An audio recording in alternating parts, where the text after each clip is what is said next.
We're ready for the Joes. Launch the fireman. G.I. Joe! Won't know what hit them. G.I. Joe! Will the Cobra launch base be the beginning of the end for G.I. Joe? Find out in Marvel Comics.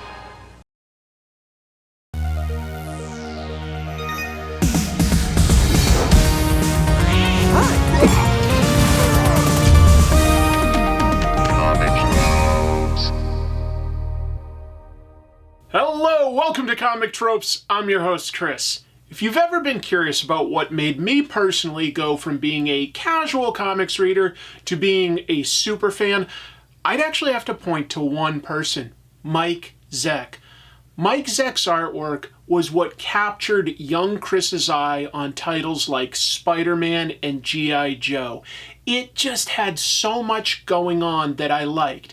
There was depth, detail, dynamic poses, and a real sense of danger. I didn't intentionally go for alliteration, but yes, all D words there. And his work is just so exciting. When you look at his career, he really only worked in comics for like 3 decades. But his work had an outsized impact beyond that relatively short window. So today, let's talk about Mike Zeck's artwork. When you were a kid, you may have daydreamed about an occupation you'd have when you became an adult. Firefighter, doctor, dog food taster, common jobs like that. Well, Mike Zeck is the rare person who knew exactly what he wanted to do from an early age. Here he is in his own words at the 2015 Heroes Con. Yeah, like I said, this is still preschool. I just was reading, tracing, trying to draw them as much as possible, and I never stopped, just never stopped. So it's one of those rare instances where you've got somebody who kind of knows what they want to do from their earliest memory, all the way through. There was never, ever another thing that I was ever interested in doing, ever. After high school, Zeck attended the Ringling School of Art in Sarasota, Florida. And yes, that college was founded with the cooperation of John Ringling, the last of the Ringling brothers that started the famous circus. But that's a separate story. Zeck built his portfolio after graduating, and by 1974 was able to break into comics at Charlton. Charlton was never as big as Marvel or DC, but still had a history of working with great artists like Steve Ditko, but they were also kind of cheap. Charlton actually owned its own printing and distribution, unlike the other comics publishers, and it let them sell comics a little cheaper. They also paid cheaper rates and used cheaper paper, but that meant it was a good place to break in. And Mike Zeck did that with an illustration for a text story in Barney and Betty Rubble, issue 11 from early 1975. He soon did some horror stories with Charlton, like this one-pager in Creepy Things, issue 2. These jobs are solid, but not necessarily indicative of where Zeck's artwork evolved. Mike Zeck's final Charlton issue is in early 1977, and if we compare it, it doesn't look radically different than his first Marvel work, also in 1977. In that case, it's on a fill-in issue of Master of Kung Fu number 55. Mike Zeck went on to illustrate several issues of that title. Still, I think Zeck's early work at Marvel does benefit from a solid inker compared to doing it himself at Charlton. I think that Mike Zeck's art starts to look like the art we recognize when he started his 3-year run on Captain America with issue 258 in March of 1981. His characters are beefier, his anatomy is rock solid, his line work is clean, and he doesn't skimp on background detail. I also think his storytelling is exciting. But some pages have minimal backgrounds, and his characters don't have a lot of shading to them, at least not consistently. Sometimes there are panels like this, and that shading gives his characters so much more depth and definition. I think that Zeck will add that detail when he has time, and in his earlier days would sometimes skip that to hit deadlines. But look at the cover of issue 258. That shows such great composition and sense of where to use blacks and where to use negative space. This Captain America run has great action scenes against all sorts of different enemies. Baron Zemo's son takes up the mantle of Zemo, creating a legacy villain. The team created new villain Vermin, an underground monster. And there's also a great sci-fi story involving the cyborg Deathlock. Mike Zeck and writer J.M. DeMatteis also worked to give Cap a pretty diverse cast, from his black partner in crime fighting Falcon, to his Jewish girlfriend Bernie, to the first openly gay character in comics, his childhood friend Arnie Roth, now middle-aged. Zeck was good at both action and drawing characters that looked unique and different from one another, a challenge for every comic book artist on a monthly grind. I'll go into talking about his cover work specifically a little later in this episode, but I just want to say that this is a fantastic Captain America run. J.M. DeMatteis worked hard to emphasize Captain America's compassionate nature, gave him a lot of stirring speeches that would change the minds of his enemies as well as the general public. And I would put the Zeck DeMatteis run up there in my top 5 Captain America runs, which I honestly think has a lot of competition. I mean, you've got the more recent Brubaker-Epting run, you've got the classic Jack Kirby and Stan Lee run. You've got runs by guys like Wade and Garney. You've got Mark Grunwald writing this book for over a decade, adding a lot to it. Really some great runs, but I definitely put the Zeck DeMatteis run in there.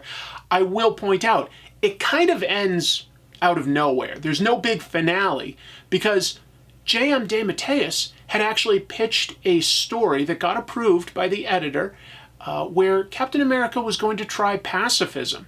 But then when editor-in-chief Jim Shooter heard about it, he nixed it at the last minute, and DeMatteis quit in protest. On top of that, Jim Shooter actually grabbed Mike Zeck for a very big project, Secret Wars. Secret Wars. Marvel's supervillains are coming. Secret Wars. Can the Marvel superheroes stop them? Marvel supervillains and superheroes figures, each sold separately. Here, Doctor Doom and the Doom Platoon, Magneto, Dr. Octopus. There, Captain America and the Champions of Freedom, Spider-Man and Wolverine. Secret Wars. The secret's out. Dr. Doom and Spider-Man from the Marvel Secret Wars collection. Other figures each sold separately. From Mattel. Marvel's Superheroes Secret Wars was a 12-issue series involving all the big superheroes fighting all the big villains. But it was more than that. Mattel Toys approached Marvel to make action figures, but they wanted a big comic to promote it. Editor-in-chief Jim Shooter decided to write it himself. This was very unique. At the time, there weren't regular events in Marvel or DC comics. The closest would be something like an issue or two of the Justice League and Justice Society teaming up every year, or Marvel's miniseries Contest of Champions. But Secret Wars was on a much, much bigger scale. It was cosmic, which was utterly different from the solo superheroes Zeck had drawn so far, Shang-Chi and Captain America. And Mike Zeck did require a fill-in artist for issues 4 and 5 to catch up. Secret Wars came out at the right time for me. I was young, and the idea of just smashing together all the heroes and villains was exciting. My whole look back at these pages is tinted with rose-colored glasses. I remember being absolutely stunned at the idea of Spider-Man getting a new costume. The amount of characters in one story and the changes to costumes may seem common now, but to be fair, it was pretty new in 1984. In 2011, Jim Shooter explained why Mike Zeck specifically was hired for Secret Wars, writing on his blog, quote, "Mike was available and I thought he was capable. Mike did great work on Master of Kung Fu. Secret Wars presented new challenges, designing alien things and doing vast scope action. The vast scope action was new territory for Mike. Master of Kung Fu and his other previous work had been single characters, all up close and personal, so I actually thumbnailed some of the issues for him. The design stuff he did brilliantly. Witness the black Spider-Man costume. There should probably be an asterisk next to the designing of the black Spider-Man suit. I talk about this in my episodes about Jim Shooter and about Venom, but the idea actually was pitched by a fan named Randy Schuler, and Jim Shooter paid that fan $200 for the idea, and then he had both Mike Zeck and Rick Leonardi work on actually designing that idea. And then, of course, on top of that, Ron Frenz actually had the first published version of the black costume that showed up in Amazing Spider-Man, and then a month later in Secret Wars, we finally got the origin of that costume explained. And that's something, of course, Mike Zeck drew. But as cool and great selling as Secret Wars was, Jim Shooter actually didn't think it came out perfect, because he also wrote the following. I'm a Mike Zeck fan, and I think he does a lot of things well. Things of great scope and magnitude, however, are not his specialty, as it turned out. He's much better, great in fact, with single character, up-close and personal subjects like Master of Kung Fu and The Punisher. That's why I started doing roughs for him after a few issues, much like those I did at DC for Kurt Swan and others back when. Zeck just didn't seem to be able to wrap his mind around the Galactus, God-level stuff. The layouts helped some, not enough. And by the way, the fill-ins by Bob Layton were worse. As a penciler, he just wasn't up to drawing things of epic scale. Your mileage may vary, but fans seem to like it, as sales remained consistent. Mike Zeck then went on to draw a Punisher limited series with writer Stephen Grant. Punisher had been around for over a decade, but this was his first solo comic. And I think that the creative duo helped define who Punisher was, uncompromising and focused on organized crime and drugs. Before that, he was more of a generic vigilante who initially even worked for supervillain Jackal and believed the Green Monster Man when he said that Spider-Man was a villain. Zeck's Punisher is a mountain of a man, grim, driven, and full of rage. Mike Zeck only drew the first 4 issues of the 5-issue series. In a 2003 interview with Michael Essington, Zeck explained simply, quote, I spent so much time on the first issue that I was already behind Marvel's schedule sheet when I started issue number 2. I picked up the pace as best I could, but editor Carl Potts thought it best to have another artist working on plot number 5 while I was finishing plot number 4 so that no shipping dates would be missed. Though intended as a 5-issue series, issues 1, 3, and 4 incorrectly label it as a 4-issue miniseries. The popularity of the miniseries led to an ongoing title by different creators, but Grant and Zeck reteamed for a graphic novel, Return to Big Nothing, in 1990. The Punisher covers are very memorable. Zeck drew them, and painter Phil Zimmelman then airbrushed them into existence. A great partnership. And it made the covers stand out in a time long before digital colors or painted work was common in comics. And then came what I personally think is Zeck's masterpiece, a 6-part Spider-Man story that reteamed Zeck with DeMatteis, Kraven's Last Hunt. The story made longtime villain Kraven sympathetic, if completely deranged and misguided. Kraven incapacitates Spider-Man and buries him alive, then goes around town in Spider-Man's suit to prove that he is superior. It's dark and poetic, with Kraven losing his mind and ultimately ending his own life. The story may be light on Spider-Man and his quips, but it really does show what makes Spider-Man a hero, and some of that is in the grace and mercy that Spider-Man extends to criminals. I have an entire episode dedicated to that story, and I don't want to just repeat myself, but I will comment on Zeck's art in more detail. He really uses the shadows to create a mood, an atmosphere. The musculature and posing is top-notch, but so are Zeck's decisions on where to place the shot. If you read this story carefully, take a look at when Zeck opts to keep the reader at arm's length from the characters, and when he gets in closer. It keeps some of the more overt violence just a little further away, which is a clever choice since the story itself is dark. There is so much drama and danger in the shots that he uses, especially these covers. Look at how Spider-Man is basically trapped in the corner of this one, or how Zeck opts to use the lights from the city to form some negative space around Spider-Man so that we can really see him struggle in this net. And I sincerely don't think that there has ever been a better illustration of a character emerging from their own grave. There's so many different textures, from the rain to the mud to the stone, but it doesn't overwhelm the central image. Those covers are some of the earliest comics that really caught my eye. And even though I didn't know it at the time, that same artist was drawing the covers of another book that I started picking up and was just gobsmacked by how cool it looked, G.I. Joe. So let's talk a little bit about Mike Zeck's cover artwork, because it sincerely uses a completely different set of skills than interior sequential pages. Mike Zeck illustrated a lot of the G.I. Joe covers of the mid-1980s. Beyond the exciting poses and angles he comes up with for covers, a lot of them focus on a set of skills not every artist has: realistic vehicles, weapons, and architecture. Zeck is arguably best at characters with no superpowers, or at least not Superman-level ones. He did 4 covers for Batman's 10 Nights of the Beast story that are beautiful and really emphasize how important Gotham itself is. He also did a bunch of Deathstroke covers when DC decided to give their anti-hero an ongoing title. Zeck's characters may be muscular, but I always felt like he gave them a bit of a hunch when they were carrying heavy equipment. There's a real sense of gravity and muscles actually working in his artwork. There's also a clean arc to the motion of his characters on his covers, and no surprise, they're often in imminent peril.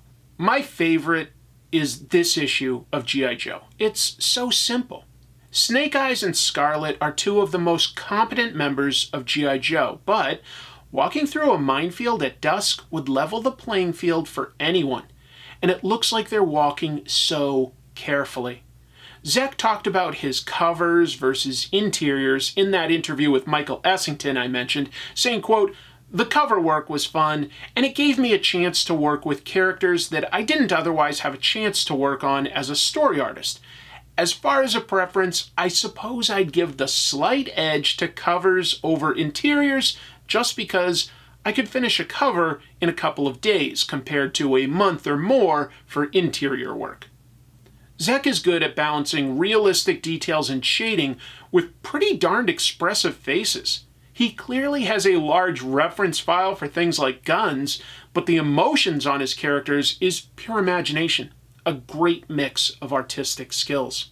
There are other comics, of course. He did a creator-owned series, Damned, at Image in 1997, but by and large, he retired from comics at the end of the 90s, pivoting to doing commissions and licensing artwork. In 2015, as IDW was about to release a Mike Zeck Artist Edition book, he was interviewed at Comic Book Resources and pretty much confirmed that he had mostly retired from comics. When asked if there were any characters he still wanted to work on, he replied, quote, "Not really. There are no unfulfilled comics dreams dancing in my head. After my first 30 years or so in the industry, I felt like I had realized whatever goals or ambitions I may have had. A little more than a decade ago, I transitioned from the editorial side of comics to the licensing merchandising side. Good timing, I think, because the change and new challenges that accompanied that move were invigorating." There's very little new material after the 90s from Mike, but on those rare occasions when there have been, like this dynamic Silver Surfer art for a limited edition poster and variant cover for Silver Surfer Black around 2019, it really is something special. I get dizzy with the depth of this view. On his website, Mike Zeck recently posted that he's been happily retired for the last 2 years in the Philippines, and he has no intentions right now to do any conventions or take on any new commissioned work. He sounds happy, and good for him.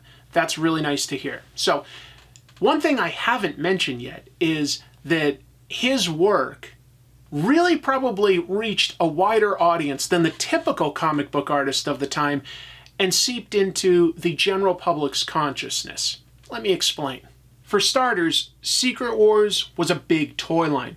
There were ads for them, and it probably helped boost the comic sales. Similarly, G.I. Joe had animated ads to promote the comics. At the time, toy manufacturers were prohibited from making animated ads to promote toys. But nothing said you couldn't do it for comics. Hasbro reasoned that kids would probably look for the G.I. Joe toys without specifically being told to. So, they hired Marvel to make short animations that would end highlighting the upcoming month's comic, often with a cover by Mike Zeck. Not too many artists had that kind of reach beyond comics themselves back in the 80s. Mike Zeck wanted to make comics and got to draw all the characters he wanted to cover. And he kind of nailed it all. At Heroes Con in 2015, he said he did what he wanted to do. But really, in the course of my career, I'm here now, and I don't have that undone story or that character that I didn't get to draw. None of that. I kind of did what I wanted to do while I was in there, and I was quite lucky. And as far as he's concerned, Mike Zeck told interviewer Michael Rabuyas that he was perfectly happy with his legacy of bringing in tons of new readers with Secret Wars. Even though he isn't still making new comics, the interest in Mike Zeck's work is definitely still there. Beyond reprinted trade paperbacks, his Secret Wars page showing Spider-Man getting the black suit sold at auction 2 years ago for over $3 million. Unfortunately, Mike Zeck posted that he was not the one selling it, and he isn't selling any of his old original artwork, so none of that money is coming to him. But it looks like he was still able to happily retire. I don't think I've ever seen as focused a career in comics as Mike Zeck's. He knew what he wanted to do, he went to school for it, he broke in, and he got to draw all the characters he was interested in, and they're pretty much all iconic. And then he just sort of eased into retirement, doing things like commissions and licensed work before saying that he's completely happily retired. From an outsider's perspective, that makes me happy. It sounds like a great story.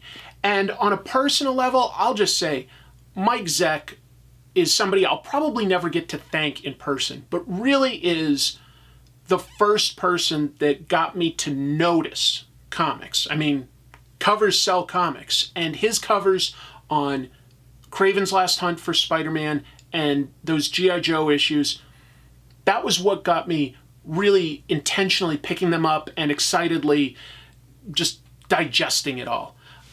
Just amazing. So I'll probably never get to thank him in person for what he did for me, helping me get into comics, but hopefully I can at least spread my appreciation for this artist with a bunch of new people, and maybe you can discover something new or something exciting about his artwork. If you've never tried it before, boy, I strongly recommend Kraven's Last Hunt. I think Secret Wars is a blast. I think Punisher is solid.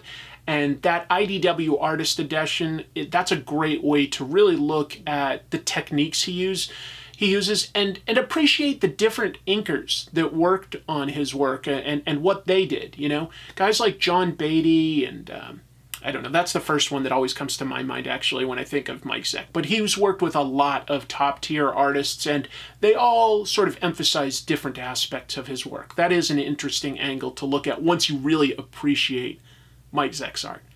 Thank you so much for watching. I'll be back real soon with another episode, and until then, you know what to do. Keep reading comics.